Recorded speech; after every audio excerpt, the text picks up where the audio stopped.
જય સ્વામિનારાયણ. આપણે પાઠ 5 જોતા હતા. એની અંદર આપણે વેબ કેમેરા વિશે માહિતી લીધી હતી. હવે આપણે માઇક્રોફોન વિશે માહિતી લેવાની છે. ચાલો શરૂ કરીએ. પાઠ 5 ઇનપુટ ડિવાઇસ. આપણે ઇનપુટ ડિવાઇસ વિશે માહિતી લીધી હતી. એમાં કીબોર્ડના પ્રકાર, એની કીઝ, માઉસ વિશે માહિતી લીધી, એના પ્રકાર વિશે જાણ્યું, સ્કેનરના પ્રકાર વિશે જાણ્યું, વેબ કેમેરાના પ્રકાર વિશે જાણ્યું. હવે આપણે માઇક્રોફોન શું છે એ જોવાનું છે. 5.6 તો કે માઇક્રોફોન છે એ અવાજ સાંભળવા માટે એનો ઉપયોગ થાય છે. બરાબર, એ અવાજને શું કરે છે? દાખલ કરે છે. એટલે રેકોર્ડિંગ એ કરે અને રેકોર્ડિંગને સાચવીને રાખે. કોમ્પ્યુટરની અંદર એને સાચવીને રાખે અને કોમ્પ્યુટરની અંદર રહેલો અવાજ છે એ આપણને સાંભળવા માટે પણ માઇક્રોફોનનો ઉપયોગ થાય. એટલા માટે માઇક્રોફોન છે એ ઇનપુટ ડિવાઇસ છે, કારણ કે કોમ્પ્યુટરની અંદર રહેલો અવાજ છે એ તમને બહાર સંભળાવે છે. બરાબર, એ હેડસેટ જેવું જ હોય. જો અહીંયા ચિત્ર આપ્યું ને, આના દ્વારા આપણે સાંભળી શકીએ છીએ. આપણે કાનમાં લગાવી દઈએ એટલે આપણને ત્યાંથી સંભળાય. બરાબર, હેન્ડસેટ જેવું હોય, જેના દ્વારા હેન્ડસેટથી આપણે અવાજ સાંભળી શકીએ કોમ્પ્યુટરની અંદર રહેલો. અને આપણે એના માઇક દ્વારા, હવે તો માઇક આવે સાઈડમાં, જેના દ્વારા આપણે રેકોર્ડ પણ કરી શકીએ અને એ રેકોર્ડિંગને આપણે કોમ્પ્યુટરની અંદર સાચવી પણ શકીએ, જેથી કરીને આપણે એને ફરીવાર સાંભળી શકીએ. ચાલો જોઈએ. કોમ્પ્યુટરમાં અવાજ દાખલ કરવા માટે માઇક્રોફોનનો ઉપયોગ થાય છે. બરાબર, કોમ્પ્યુટરની અંદરના અવાજને સાંભળવા માટે માઇક્રોફોનનો ઉપયોગ થાય. અવાજ દાખલ કરવા માટે માઇક્રોફોનનો ઉપયોગ કરીને અવાજ રેકોર્ડ કરી શકાય. જો આપણે વાત કરીને કે આપણે એને રેકોર્ડિંગ પણ કરી શકીએ માઇક્રોફોન દ્વારા. માઇક્રોફોન વડે રેકોર્ડ કરેલ અવાજને કોમ્પ્યુટરમાં સંગ્રહી પણ શકાય. એટલે આપણે માઇક્રોફોનમાંથી અવાજ સાંભળી પણ શકીએ અને રેકોર્ડ પણ કરી શકીએ અને એ રેકોર્ડિંગને સાચવી પણ શકીએ. માઇક્રોફોન વડે રેકોર્ડ કરેલા અવાજમાં ખાસ પ્રકારના સોફ્ટવેર વડે ફેરફાર પણ કરી શકાય. હવે તો બધા એડિટિંગના નવા સોફ્ટવેર આવેલા છે. બરાબર, તો આપણે આપણું રેકોર્ડિંગ કર્યું હોય એની પાછળ બેકગ્રાઉન્ડ મ્યુઝિક રાખવું હોય તો એ પણ રાખી શકીએ.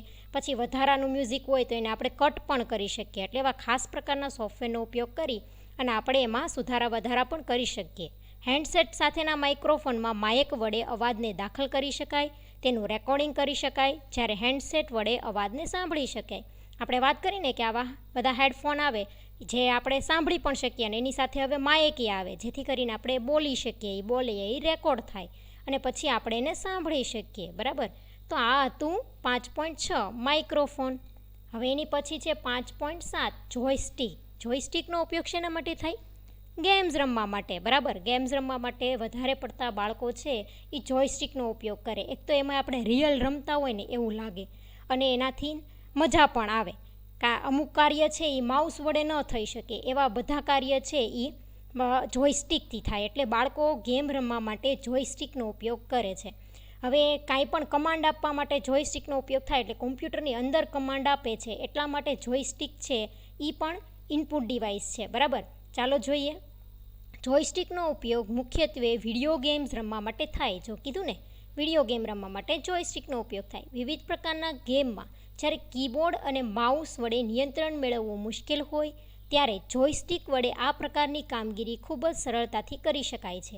આપણે વધારે પડતો યુઝ છે, આપણે કોમ્પ્યુટરમાં ગેમ રમતા હોય તો આપણે કીબોર્ડનો અને માઉસનો યુઝ કરીએ. હે ને, up arrow key, down arrow key, left right, એટલે એરો કીનો ઉપયોગ કરીએ કીબોર્ડમાંથી. અમુક કી અલગ આવેલી હોય, એ એન્ટર કીનો પણ ઘણીવાર યુઝ થતો હોય ને માઉસનો દ્વારા પણ આપણે ગેમ રમી શકીએ. પણ અમુક વાર કીબોર્ડ અને માઉસ દ્વારા અમુક કાર્ય તમારે ગેમ્સની અંદર ન થાય. એ વસ્તુ તમે જોયસ્ટિકથી સરળતાથી કરી શકો છો. જોયસ્ટિકની નીચેના ભાગથી સ્થિર હોય છે, જ્યારે ઉપરના ભાગમાં રહેલો હાથા વડે વિવિધ દિશામાં ફરી શકાય છે. જો આ એરી જોયસ્ટિક નીચેથી સ્થિર હોય, સપાટ હોય. બરાબર, અને ઉપર તમને એક હાથો આપેલો હોય જેના દ્વારા તમે મૂવમેન્ટ કરી શકો છો. જોયસ્ટિકની ઉપરના ભાગમાં રહેલા હાથો છે એ ડાબી, જમણી, ઉપર, નીચે એ પ્રમાણે તમામ દિશામાં ફરી શકે છે. એટલે હાથાથી આપણે બધી દિશામાં ફરી શકીએ. ઉપર અપ જવું હોય, ડાઉન જવું હોય, લેફ્ટ રાઈટ, બધી સાઈડ આપણે જઈ શકીએ છીએ.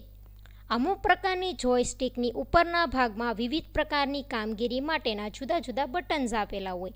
અમુક વાર પોઝ કરવાનું થાય, ગેમને સ્ટાર્ટ કરવાનું થાય તો એના માટે જોયસ્ટિકમાં અહીંયા જોરા અલગ અલગ બટન આપેલા હોય, જેનો ઉપયોગ આપણે કરી શકીએ છીએ. ગેમ્સમાં જોયસ્ટિક વડે ખૂબ જ સરળતાથી અને ઝડપીથી નિયંત્રણ મેળવી શકાતું હોવાથી તેનો ઉપયોગ બાળકો ગેમ રમવા માટે કરે છે. સરળતાથી તમે ગેમ રમી શકો અને અમુક વસ્તુ જે કીબોર્ડ અને માઉસ દ્વારા નિયંત્રણ મેળવવું અઘરું થાય એ તમે જોયસ્ટિકથી બહુ સરળતાથી કરી શકો. એટલા માટે બાળકો ગેમ રમવા માટે જોયસ્ટિકનો ઉપયોગ કરે છે. એના પછી 5.8 લાઇટ પેન. લાઇટ પેન છે એ પોઇન્ટિંગ ડિવાઇસ છે. કાંઈ પણ વસ્તુ જ્યારે આપણે પ્રેઝન્ટેશન આપવી હોય અથવા તો કાંઈ પણ વસ્તુ દર્શાવવી હોય, જેમ કે માઉસ દ્વારા આપણે કાંઈ પણ વસ્તુ આવી રીતના દર્શાવી શકીએ એરો દ્વારા, એવી રીતના તે આપણે કાંઈ પણ વસ્તુ દર્શાવવી હોય ત્યારે લાઇટ પેનનો ઉપયોગ થાય. વધારે પડતી આમાં શાળા કોલેજમાં, એ પછી એન્જિનિયરો છે, આર્કિટેક્ચરો જે મકાન બનાવે છે, એ લોકો આનો ઉપયોગ વધુ કરે. કારણ કે એ લોકો જ્યારે પ્રેઝન્ટેશન અથવા તો કોઈને સમજાવતા હોય, જેમ કે આપણે ટીચરનું ઉદાહરણ લઈએ, ટીચર તમને સમજાવતા હોય કોમ્પ્યુટરની સ્ક્રીનમાં, તો તમને બધાને બતાવવા માટે માઉસનો પણ ઉપયોગ થાય અને સાથે સાથે લાઇટ પેનનો પણ ઉપયોગ કરી શકે. આપણે મેળામાંથી ઓલી તમે લેઝર લાઇટ લ્યો, જેની લાઇટ છે એ દૂર દૂર સુધી પડે, તો આ લાઇટ પેન એ જ પ્રકારનું હોય. એના લાઇટના સેન્સર છે એને જેવું જ દેખાય. એના લાઇટના સેન્સર છે એ તમને એના દ્વારા તમે કાંઈ પણ વસ્તુ બતાવી શકો, દર્શાવી શકો અને સમજાવવા માટે દેખાડી શકો. બરાબર. એટલા માટે લાઇટ પેન છે એ પોઇન્ટિંગ ડિવાઇસ છે અને ઇનપુટ ડિવાઇસ પણ છે, કારણ કે એ મોનિટર સાથે એકરૂપ થઈ જાય છે અને તમને એ નિર્દેશ કરવામાં મદદ કરે છે. એટલે કોમ્પ્યુટરની અંદર રહેલી માહિતી તમને નિર્દેશ કરવામાં મદદ કરે, એટલા માટે એને ઇનપુટ ડિવાઇસ કહેવામાં આવે છે. અને એનો આકાર છે એ પેન જેવો છે. જો અહીંયા દેખાય જ ને. ચાલો જોઈએ હવે ચોપડીમાં શું આપ્યું છે. લાઇટ પેન એ ઇનપુટ કે પોઇન્ટિંગ ડિવાઇસનું ઉદાહરણ છે. તેનો આકાર પેન જેવો હોય છે. જો કીધું ને ઇનપુટ ડિવાઇસ છે અને પોઇન્ટિંગ ડિવાઇસ છે, તેનો આકાર છે એ પેન જેવો છે. તેનો ઉપયોગ મોનિટર પર રહેલી કોઈ ચોક્કસ બાબતનું નિર્દેશ કરવા માટે થાય. જેમ કે માઉસ દ્વારા તમે કંઈ બતાવી શકો. જેમ કે મારે જોયસ્ટિક બતાવી, તમને હું આ એરો લઈ જાઉં અહીંથી અને આ હું બતાવું અને હું આ એરાથી એમ કહું કે જો આ રહી જોયસ્ટિક, એવી જ રીતના તમે પેન દ્વારા પણ મોનિટરની સ્ક્રીનમાં કાંઈ પણ વસ્તુ બતાવી શકો છો. બરાબર. એટલે એના માટેનો ઉપયોગ થાય છે નિર્દેશ કરવા માટે. તેની આગળના ભાગનું સેન્સર એ મોનિટર સાથે એકરૂપ હોય છે. એટલે લાઇટ પેનની જે આગળનું જે સેન્સર છે એ આમ સેમ એજ તમારી ઓલી લેઝર તમે લ્યો ને જે મેળામાંથી, એની જેવી જ રીતની લાઇટ થાય જે તમારી મોનિટર ઉપર પડતી હોય. જેથી કરીને આમાં કેમ એરો બતાય, એની અંદર કોઈ અમુક પ્રકારની લાઇટ બતાય જેના દ્વારા તમને એનું નિર્દેશ થઈ શકે. એટલે એના સેન્સર છે એ મોનિટર સાથે એકરૂપ હોય, જેથી કરીને એ સરળતાથી એનો ઉપયોગ થઈ શકે. તેનો સૌથી વધુ ઉપયોગ શાળા કોલેજ એન્જિનિયર આર્કિટેક્ચરો તેમજ ડિઝાઇનરો વગેરે દ્વારા કરવામાં આવે છે. બરાબર. એન્જિનિયરોને કોલેજમાં અને શાળામાં બધું સ્ટડી કરાવવા માટે એનો ઉપયોગ કરે. એન્જિનિયરો છે ડ્રોઈંગ કરવા માટે, ડિઝાઇનરો ડ્રોઈંગ કરવા માટે, આર્કિટેક્ચરો પણ અલગ અલગ આવે, મકાનના બધા અલગ અલગ આવે, તો એ લોકોને લાઇટ પેનનો ઉપયોગ વધુ થાય. તેના વડે મોનિટર પર વિવિધ લખાણ લખી શકાય છે તેમજ ચિત્ર પણ દોરી શકાય છે. એટલા માટે આ લોકો એનો ઉપયોગ કરી શકે, કારણ કે આના દ્વારા તમે લખી પણ શકો અને ચિત્ર પણ દોરી શકો છો. એટલે લાઇટ પેનનો ઉપયોગ છે એ પોઇન્ટિંગ કરવા માટે અને ઇનપુટ ડિવાઇસ છે. બરાબર. એટલા માટે એનો ઉપયોગ થાય છે. હવે એની પછીની ડિવાઇસ 5.9 બારકોડ રીડર. આપણે સ્કેનરની વાત કરી હતી, એની અંદર હેન્ડહેલ્ડ સ્કેનરની વાત કરી હતી. એમાં આપણે એમ કીધું હતું કે કાંઈ પણ વસ્તુ સ્કેન કરવા માટે, જેમ કે આપણે એમાં ઉદાહરણ લીધું હતું મોલનું, કે આપણે બિલ જ્યારે કોઈ પણ વસ્તુ ખરીદીએ એમાં આપણે બિલ જ્યારે બનાવીએ ત્યારે આપણી વસ્તુ પર સ્કેન કરે અને આપણને બિલ કાઢીને આપે. બરાબર. તો આ બારકોડ રીડર સેમ એવું જ કામ કરે. આ જો આપણે ત્યારે લીટીવાળી બારકોડ સ્ટીકરની વાત કરી હતી ને, આ રહ્યું તમારું બારકોડ સ્ટીકર. આ કોઈ પણ વસ્તુ તમે ખરીદો એમાં આવું બારકોડ સ્ટીકર હોય.